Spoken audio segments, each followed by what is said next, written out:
넌 포기하고 싶은 꿈 더 걷고 싶어 until the end of time 지금 난 간절히 원해. Assalamualaikum warahmatullahi wabarakatuh. Perkenalkan, nama saya Nafila Sabrina Jamal dengan NIM 091058172503 Prodi Pendidikan Vokasional Seni Kuliner. Pada kali ini saya akan memaparkan materi pendidikan anti korupsi, dan di video kali ini saya telah mencapai pada bab yang keempat. Langsung saja bab keempat, prinsip dan nilai anti korupsi. Pendidikan anti korupsi sangat urgen diberikan di perguruan tinggi, mengingat begitu banyak dan kuatnya kerusakan yang diakibatkan oleh sikap dan tindakan korupsi di dalam keluarga, masyarakat, dan bangsa. Secara khusus di Indonesia, korupsi sangat sulit diberantas dan sangat membahayakan bila diabaikan atau dipandang remeh. Korupsi membahayakan bagi kehidupan sosial, politik, birokrasi, ekonomi, dan individu. Korupsi merusak dalam seluruh sendi kehidupan. Korupsi dapat merusak persaudaraan dan kerjasama, mengacaukan kedamaian masyarakat, menimbulkan keserakahan, kepentingan diri sendiri, merusak rasa keadilan dan kesetaraan sosial, menimbulkan kesenjangan sosial yang tajam, mengacaukan standar moral dan intelektual. Sejak Indonesia merdeka sampai saat ini, upaya pemberantasan korupsi masih dirasakan belum optimal. Padahal mestinya sudah banyak upaya dilakukan untuk memberantas korupsi sesuai dengan apa yang dinyatakan dalam Undang-Undang Nomor 30 Tahun 2002 tentang Komisi Pemberantasan Tindak Pidana Korupsi Pasal 1 ayat 3 bahwa ada 3 strategi pemberantasan korupsi, yaitu pencegahan, penindakan, dan peran serta masyarakat. Dalam hal ini, pencegahan dimaksudkan sebagai usaha menyeluruh untuk mencegah terjadinya tindakan korupsi.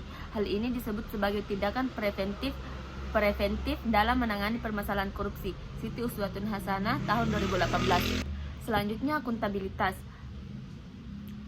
Dalam konteks pemerintahan dan organisasi apapun, prinsip akuntabilitas sangat diperlukan untuk menjadikannya sebagai pemerintahan atau organisasi yang memiliki tata kelola yang baik. Semua yang terkandung dalam pemerintahan seperti kebijakan, sikap, dan perilaku dalam melakukan tugas pokok, fungsi, peranan, dan kewenangan yang diberikan kepadanya harus dapat dipertanggungjawabkan kepada masyarakat. Dengan adanya prinsip akuntabilitas, segala penyelewengan kewenangan dapat dicegah dan dapat diarahkan pada pencapaian tujuan lembaga dengan efisiensi, efektivitas, integritas, dan hasil yang seoptimal mungkin. Dalam konteks perguruan tinggi, dalam melaksanakan pendidikan anti korupsi kepada para mahasiswa, lembaga pendidikan atau universitas harus terlebih dahulu menganut prinsip akuntabilitas. Selanjutnya, transparansi. Prinsip transparansi menjadi penjamin atau pengendali atas seluruh proses dinamika struktural kelembagaan yang memperlihatkan pengutamaan kepercayaan yang didukung oleh keterbukaan dan kejujuran. Secara khusus dalam pendidikan anti korupsi bagi mahasiswa, mereka membutuhkan pola atau contoh nyata dalam hal kepercayaan, keterbukaan, dan kejujuran yang mereka dapat dijadikan pedoman dalam melaksanakan fungsi mereka di tengah-tengah masyarakat. Selanjutnya, kewajaran. Prinsip kewajaran adalah prinsip yang berusaha mencegah adanya ketidakwajaran dalam proses penyusunan anggaran program seperti penggelembungan anggaran atau hal-hal yang tidak wajar lainnya. Prinsip kewajaran memiliki 5 sifat, yaitu komprehensif, disiplin, fleksibilitas, terprediksi, kejujuran, dan informatif. Selanjutnya, kebijakan. Dalam pendidikan anti korupsi bagi mahasiswa, prinsip kebijakan dimaksudkan agar mahasiswa bisa mendapatkan pengetahuan dan pengertian tentang kebijakan anti korupsi. Kebijakan ini seharusnya berfungsi untuk mengelola aturan interaksi supaya penyelewengan tidak dapat terjadi. Kebijakan anti korupsi ini bisa berupa undang-undang anti korupsi, undang-undang kebebasan mengakses informasi, undang-undang desentralisasi, undang-undang anti monopoli, dan undang-undang dan peraturan lainnya. Selanjutnya, kontrol kebijakan. Prinsip kontrol kebijakan adalah upaya mengefektifkan kebijakan dan menghapus semua bentuk korupsi melalui lembaga-lembaga pengawasan di Indonesia dan melalui upaya lembaga mengevaluasi dirinya, mereformasi sistem pengawasan di Indonesia, dan menangani masalah-masalah pengawasan di Indonesia.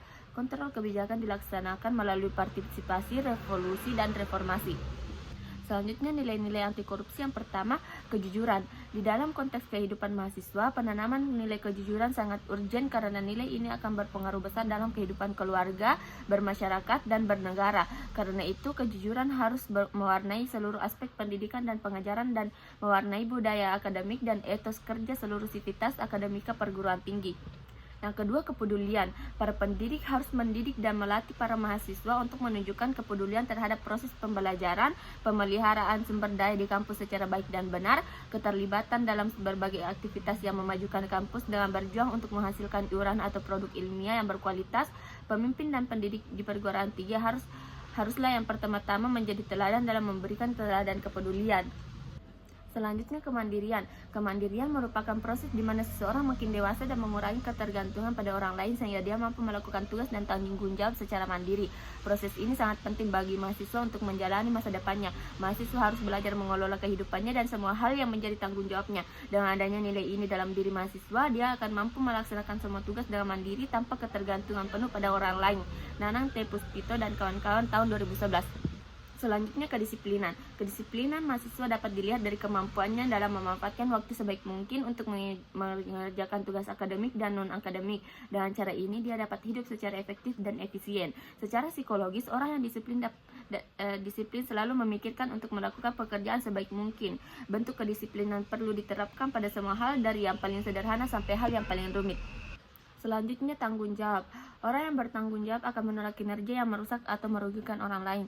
Karakteristik dari mahasiswa yang bertanggung jawab antara lain taat pada aturan, selalu berusaha menunaikan pesan orang tuanya, mengerjakan tugas yang diberikan oleh orang tua, guru, dan teman kerjanya, tidak suka menunda-nunda pekerjaan, tidak menyalahkan orang lain untuk kesalahan yang dia perbuat, sikap menanggung risiko atas perbuatannya, menyelesaikan tugasnya dengan tuntas, menjaga kepercayaan yang diberikan kepadanya. Selanjutnya, keberanian. Orang yang berani adalah orang yang berani menanggung risiko. Dalam konteks pendidikan anti korupsi, mahasiswa harus memiliki keberanian untuk menolak godaan dan tawaran untuk melakukan korupsi. Berani ditinggalkan karena tidak mau terlibat dalam praktik korupsi. Berani melaporkan kepada pihak berwenang bila menemukan praktik korupsi demi menegakkan kebenaran dan keadilan. Karena itu, penanaman nilai keberanian harus dimulai dari hal-hal yang kecil, yaitu dari keberanian mengemukakan pikiran atau pendapat dalam pertemuan akademis dan non-akademis. Selanjutnya, keadilan. Untuk terbentuk menjadi orang yang adil dan selalu mengedepankan keadilan, mahasiswa harus memiliki banyak pengetahuan dan pengalaman yang mendasari dia dalam membuat pertimbangan-pertimbangan ketika memutuskan sesuatu secara adil, benar, dan bijaksana. Seorang yang berkeadilan harus mampu berpikir kritis. Karena itu, para dosen dituntut terampil untuk menguasai banyak metode mengajar yang membuat mahasiswanya terampil dalam berpikir kritis dan dalam memecahkan masalah secara seimbang atau secara adil. Baik, itulah tadi dari saya. Sekian, dan saya ucapkan Assalamualaikum warahmatullahi wabarakatuh. Pero pogiago 싶은 곳 Until